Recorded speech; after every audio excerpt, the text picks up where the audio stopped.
This channel does not promote any violent, harmful, or illegal activities. All content provided by this channel is meant for an educational purpose only. কালবৈশাখীর দাপটে কাঁপল আসানসোল। ঝোড়ো হাওয়া ও বৃষ্টিতে স্বস্তি গরমে। আসানসোল সহ পার্শ্ববর্তী অঞ্চলে কালবৈশাখীর প্রবল প্রভাব লক্ষ্য করা গেল সোমবার বিকেলের পর থেকেই আকাশে ঘন কালো মেঘ জমতে শুরু করে।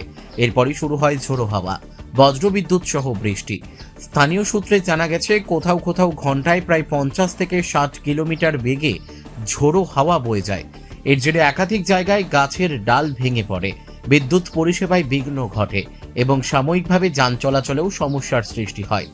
তবে এই ঝড় বৃষ্টির ফলে দীর্ঘদিনের তীব্র গরম থেকে কিছুটাও স্বস্তি পেয়েছেন সাধারণ মানুষ। তাপমাত্রা খানিকটা কমে গিয়ে পরিবেশে ফিরে এসেছে স্বস্তির আমেজ।